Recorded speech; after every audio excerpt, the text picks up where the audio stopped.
नमस्कार, आप देख रहे हैं युग करवट न्यूज और आपके साथ मैं हूं शोभा भारती। पेश है आज का हमारा न्यूज बुलेटिन। आइए नजर डालते हैं आज के हेडलाइंस पर। कोविड में अभिभावकों को खो चुके बच्चों को सरकार ने दी आर्थिक सहायता। लखनऊ में सपा युवजन सभा ने की राष्ट्रीय कार्यकारिणी की बैठक और नगर निगम ने शुरू किया integrated control room. Uttar Pradesh सरकार द्वारा चलाई जा रही योजनाओं के तहत आर्थिक सहायता प्रदान की गई।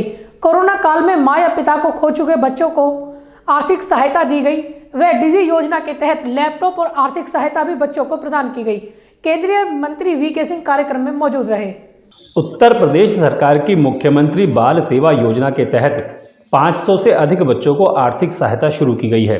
जिन बच्चों के सिर से कोविड के दौरान मां बाप का साया छिन गया, उनको सरकार कक्षा 12 पास करने तक या 18 वर्ष की आयु तक 4,000 रुपये प्रतिमाह देगी। रेड क्रॉस की तरफ से 25,000 का फिक्स डिपॉजिट उन बच्चों के लिए जो कि निराश्रित हो गए, और बाकी बच्चों के लिए लैपटॉप और टैबलेट की जो चयन किया गया उसके हिसाब से उनको दिया गया है। ये सब इसलिए कि आप सब लोग अच्छा कर सकें अपने भविष्य के लिए, अपने फ्यूचर के लिए, और उसके बाद समाज को आगे ले जाने के अंदर योगदान। We are wishing that you all do well in whatever you are wanting to do and become citizens who will contribute towards the state and the nation. कक्षा 9 या उससे ऊपर पढ़ने वाले बच्चों को लैपटॉप दिए गए। इन बच्चों की संख्या 130 है। इसके साथ ही रेड क्रॉस सोसाइटी की ओर से 25 बच्चों को 25-25 हजार रुपए की एफडी भी दी गई। देख रहे हैं इसकी एक्टिविटी के कारण बहुत सारे हमारे जो बच्चे हैं वो उन्होंने अपने पेरेंट्स को खोया है। निसंदेह हम लोग हमेशा उनके साथ हैं और उसी कड़ी के तहत हम लोगों ने इसमें कुछ चीजें करी हैं। माननीय मुख्यमंत्री जी ने जो मुख्यमंत्री बाल सेवा योजना प्रारंभ की है, उसका उद्देश्य ये है कि बच्चे जो है वो किसी भी तरह से अपने को असहाय महसूस न करें, बल्कि वो पूरी एनर्जी के साथ जो भी उनमें क्षमता है आगे बढ़ें। सरकार उनकी पूरी मदद करेगी। इसके साथ ही मुख्यमंत्री कन्या सुमंगला योजना, निराश्रित महिला पेंशन योजना और राष्ट्रीय पारिवारिक लाभ योजना के तहत प्रदेश सरकार की ओर से सहायता भी दी गई। ब्यूरो रिपोर्ट, युग करवट। गाजियाबाद पुलिस ने एक बहुत ही शातिर गिरोह को गिरफ्तार किया है। इन लोगों ने YouTube पर वीडियो बनाकर नकली करेंसी बना ली। इनके पास से लगभग 6 लाख रुपए बरामद हुए हैं। गाजियाबाद क्राइम ब्रांच ने YouTube का सहारा लेकर नकली करेंसी बनाने वाले एक गिरोह का भंडाफोड़ किया है। पुलिस ने गिरोह के सरगना और मास्टरमाइंड आजाद निवासी कोतवाली क्षेत्र के अलावा 6 और शातिर अपराधियों को गिरफ्तार किया है। उनके पास से 6.5 लाख से अधिक के नकली और असली नोट बरामद कर लिए गए हैं। नोट जो है उनको बनाने का काम कर रहे हैं। मुखबिर की सूचना के आधार पे इनको मौके पे जाके दबिश दी गई, तो वहाँ से 3 लोग बरामद हुए। उनकी जो निशानदेही पे हमें जो एक यूनुस जो मूल व्यक्ति से घर पे सारा काम हो रहा था, वहाँ पे जाके दबिश दी गई, तो वहाँ पे मौके पर बाकी लोग मिले और जो भी सामान और मशीनें इसमें इस्तेमाल करते वो सारी चीज़ें मिली। मामला पूरा यूँ था कि इसमें मूल व्यक्ति जो है आज़ाद, जो कि इसका मास्टरमाइंड कहा जा सकता है, उसके दिमाग का मूल उपज थी कि हम नकली नोट इस तरीके से बना के प्रिंट करके मार्केट में चला सकते हैं। उसने अपने बाकी 2 साथियों यूनुस और सोनू, इनके साथ मिलकर ये काम शुरू किया घर पे ही एक प्रिंटर के माध्यम से। इसके अलावा नकली करेंसी बनाने में प्रयुक्त होने वाले कागज के बंडल और इलेक्ट्रॉनिक उपकरण भी बरामद किए गए हैं। गैंग के सरगना आजाद ने बताया कि उन्होंने नकली नोट बनाने के लिए YouTube का सहारा लिया और 2000 और 500 के ओरिजिनल नोटों का साँचा लेकर पहले उसकी कंप्यूटराइज्ड कॉपी निकालते थे, फिर असली करेंसी जैसी लुक देने के लिए कंप्यूटर का सहारा लेते थे। ब्यूरो रिपोर्ट, युग करवट। पंजाब में प्रधानमंत्री के काफिले के रुकने का विवाद थमने का नाम नहीं ले रहा है। इसके विरोध में लोनी में पुतला जलाया गया तो गाजियाबाद में मशाल जुलूस निकाला गया। सांसद अनिल अग्रवाल ने भी प्रदर्शन किया।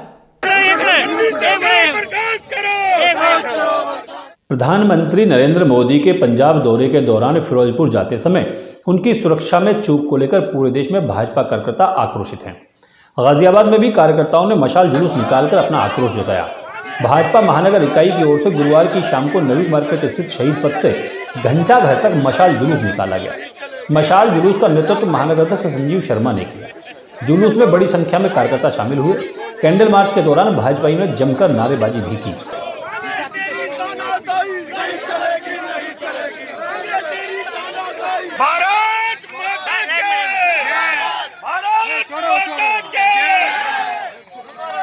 दिल्ली में भाजपा सांसदों ने प्रदर्शन किया। राज्यसभा सदस्य अनिल अग्रवाल ने इसके लिए पंजाब सरकार को दोषी बताया। माननीय प्रधानमंत्री जी की देश चला जाए और ये केवल सरकार का विषय नहीं है, उनके खिलाफ षड्यंत्र चलाया जाए ताकि देश की इसके बारे में स्पष्ट पता चल सके। सरकार कांग्रेस जो लोकतांत्रिक तरीके से नहीं जीत पा रही है, माननीय प्रधानमंत्री लोनी में विधायक नंदकिशोर गुर्जर के नेतृत्व में कांग्रेस की शव यात्रा निकाली गई और पुतला भी जलाया गया। सोनिया गांधी मुर्दाबाद, कांग्रेस पार्टी मुर्दाबाद। लखनऊ में समाजवादी पार्टी युवजन सभा की राष्ट्रीय कार्यकारिणी की बैठक मोहम्मद फहद ने की। इसमें फिर से सपा की सरकार बनाने पर विचार किया गया। ये समाजवादी पार्टी युवजन सभा की राष्ट्रीय कार्यकारिणी की बैठक चल रही है। बैठक में हर घर अखिलेश का नारा बुलंद किया गया है। आगामी विधानसभा चुनाव को देखते हुए संगठन के राष्ट्रीय अध्यक्ष मोहम्मद फहद ने लोगों को जोड़ने की बात कही है। सपा के इस कार्यक्रम में शहजाद मलिक भी मौजूद रहे। समाजवादी पार्टी के नेता शहजाद मलिक ने कहा कि अगर चुनाव जीतना है तो बूथ को जीतना होगा। मोहम्मद फहद ने कहा कि सपा कार्यकर्ताओं को झूठे लोगों से लड़ाई लड़नी है। नौजवानों को अधिक सतर्क रहने की जरूरत है। आपको वोट डलवाते समय इस बात का ध्यान रखना होगा। आपको वोट डलवाते समय इस बात का ध्यान रखना होगा कि आपके लोग इस चीज का शिकार होकर मायूस होकर घर न आ जाए। ये इसके अलावा जो हमारे राष्ट्रीय अध्यक्ष को उंगली नहीं उठा पाएगा वो हमारे कैंडिडेटों के बारे में अफवाह बनाएगा। हम लोगों को उन चीजों की भी काट करनी है। और इसमें एक बिंदु है कि हमें 500 लोग जोड़ने हैं, अपनी एक टीम बनानी है। तो मेरा सुझाव ये है कि एक राष्ट्रीय स्तर का पदाधिकारी अपने 500 लोगों की जो लिस्ट बनाए वो 2 या 3 जिलों में बनाए और व्यक्तिगत तौर पर उनके संपर्क में रहे। दोस्तों, प्रचार हमारा बहुत है, हमें दुष्प्रचार से भी लगना है। उन्होंने कहा कि राष्ट्रीय पदाधिकारी अपने जनपदों में जिला कमेटी के साथ मिलकर काम करें, घर घर जाकर लोगों से संवाद करें। ब्यूरो रिपोर्ट, क्यू करवट। उत्तर प्रदेश सरकार ने किराना व्यापार पर मंडी शुल्क लागू कर दिया है। किराना व्यापारी इसका विरोध कर रहे हैं। गाजियाबाद के किराना व्यापारियों ने जीटी रोड पर प्रदर्शन किया। उत्तर प्रदेश सरकार ने किराना सामानों पर 1.5% मंडी शुल्क लगाने का फैसला किया है। इसके विरोध में यूपी किराना व्यापारी संघ के आह्वान पर गाजियाबाद जिले के किराना व्यापारी भी धरने पर बैठ गए। व्यापारियों ने किराना मंडी स्थित अपनी दुकानें बंद रखी और जीटी रोड पर प्रदर्शन किया। गाजियाबाद किराना मंडी के अध्यक्ष संजय गर्ग ने बताया कि पहले भी राज्य सरकार ने इस शुल्क को वापस लिया था। उस समय भी व्यापारियों ने बड़े स्तर पर इसका विरोध किया था, लेकिन एक बार फिर प्रदेश सरकार ने किराना के सभी सामानों पर 1.5% मंडी शुल्क लागू कर दिया है। यह 3 कृषि कानून केंद्र द्वारा सत्ता लिए गए और उसके बाद राज्य सरकार द्वारा हम पर 1.5% मंडी शुल्क आरोपित कर दिया गया, जिसका हम विरोध स्वरूप ये धरना प्रदर्शन चल रहा है। और यह धरना प्रदर्शन उत्तर प्रदेश सभी किराना व्यवसायी कर रहे हैं। आज हमारा पूरा प्रदेश बंद है और इसी कड़ी में हम अपना धरना प्रदर्शन कर रहे हैं। हम सरकार से यही मांग कर रहे हैं कि इस कानून को वापस लिया जाए। और जब हमारे माननीय मोदी जी ये कहते हैं कि एक देश एक कानून, तो फिर ये दूसरा कानून क्यों? इस शुल्क के लागू होने से सभी किराना वस्तुओं पर महंगाई बढ़ जाएगी। वहीं किराना व्यापारियों को भी अधिक शुल्क अदा करना होगा, जो पूरी तरह से आम जन के संकट को बढ़ाएगा। धरनारत व्यापारियों ने बढ़े हुए मंडी शुल्क को वापस लेने की मांग की है। साथ ही चेतावनी दी कि अगर मंडी शुल्क वापस नहीं लिया गया तो बड़े स्तर पर आंदोलन होगा और सड़कों पर व्यापारी उतरने को मजबूर होंगे। और क्यों ऐसा टैक्स व्यापारियों पे थोपा जा रहा है जिससे महंगाई बढ़ेगी? चुनावी वर्ष है, इन्हें तो राहत देनी चाहिए व्यापारियों को। उल्टा ये व्यापारी को परेशान करने का कार्य कर रही है गवर्नमेंट। तो मैं माननीय अपने मुख्यमंत्री से यही आग्रह करूंगा कि इस कानून को तुरंत वापस लेकर व्यापारी वर्ग को राहत देने का कष्ट करें।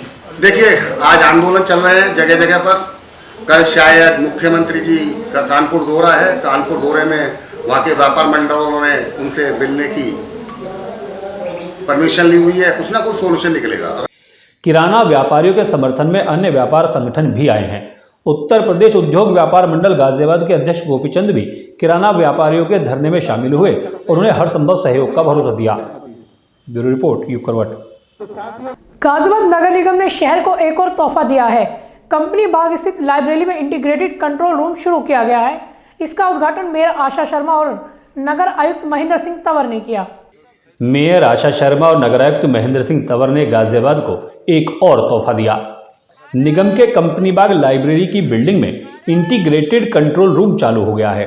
इसका उद्घाटन मेयर आशा शर्मा ने किया। इस दौरान नगर आयुक्त महेंद्र सिंह तंवर, उद्यान प्रभारी डॉक्टर अनुज सिंह, पार्षद राजीव शर्मा, सहायक नगर आयुक्त सरिता सिंह, हेल्थ अफसर डॉक्टर मिथिलेश कुमार आदि मौजूद रहे। निगम का इंटीग्रेटेड कंट्रोल रूम अभी नवयुग मार्केट स्थित मुख्य ऑफिस के एक छोटे से कमरे में चल रहा था। गत दिनों नगर आयुक्त महेंद्र सिंह तंवर ने कंपनी बाग लाइब्रेरी का निरीक्षण किया था। इस दौरान ही लाइब्रेरी की बिल्डिंग के पहले फ्लोर पर कंट्रोल रूम बनाने का फैसला कर लिया गया था। नगर निगम ने यहां केवल 15 दिन में कंट्रोल रूम बनाकर तैयार कर दिया। मेयर ने इसका फीता काटकर उद्घाटन किया। इस मौके पर मेयर आशा शर्मा ने कहा, शहर की जनता को इस कंट्रोल रूम के माध्यम से अपनी समस्याओं को जल्द ही दूर करने की सुविधा मिलेगी। नगर आयुक्त महेंद्र सिंह तंवर ने बताया कि नए कंट्रोल रूम में काफ़ी जगह है। अब यहां सहायक नगर आयुक्त सरिता सिंह तैनात रहेंगी। ब्यूरो रिपोर्ट, यूप करवट।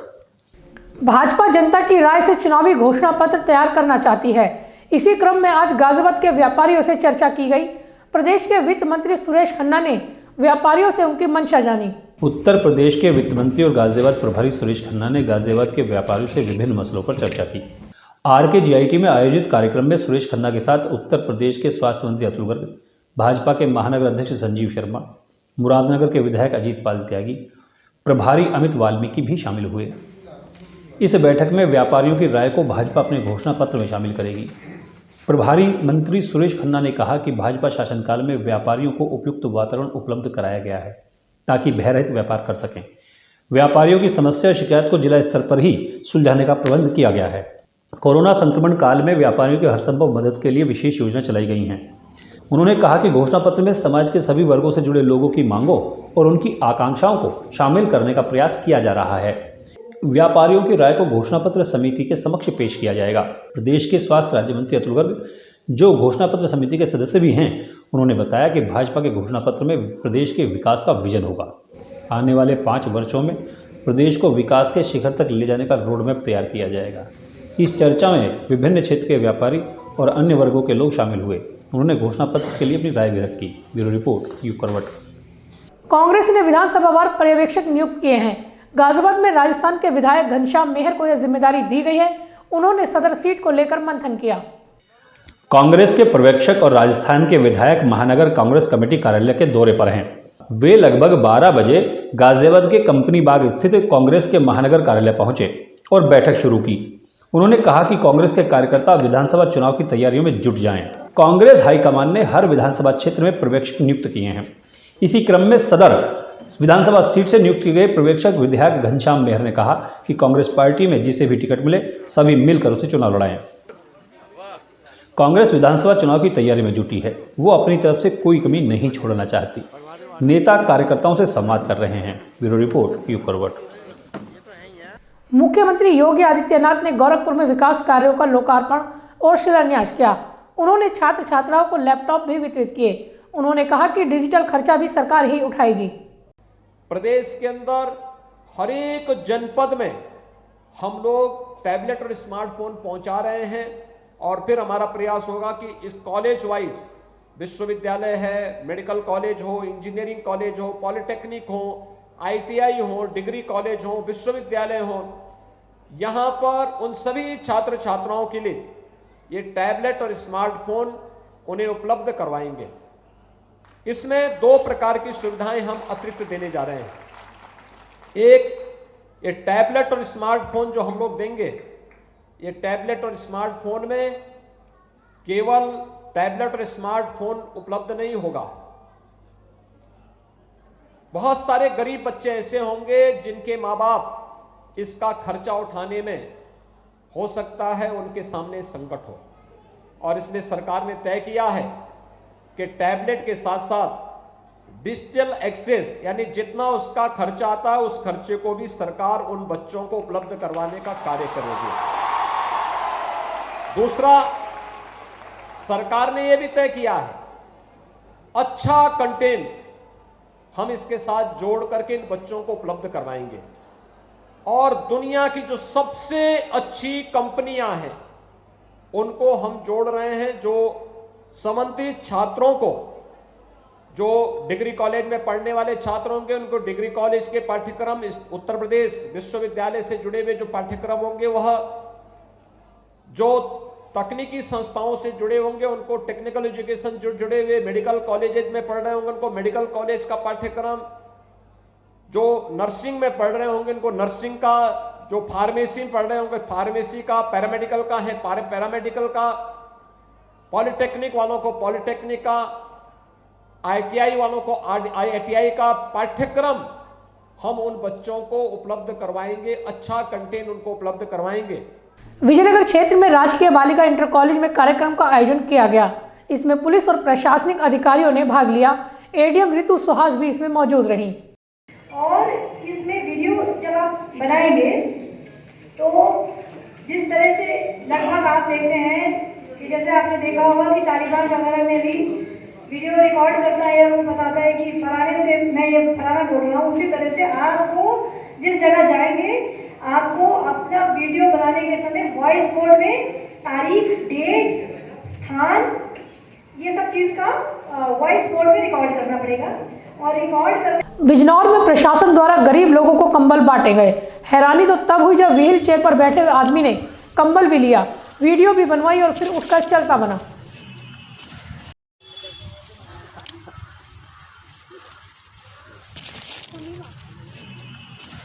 तो फिलहाल आज के लिए इतना ही। गाजियाबाद और आसपास की खबरों के लिए देखते रहिए युग करवट और विस्तार से खबरों को जानने के लिए पढ़िए युग करवट न्यूज़पेपर। सब्सक्राइब कीजिए युग करवट। नमस्कार।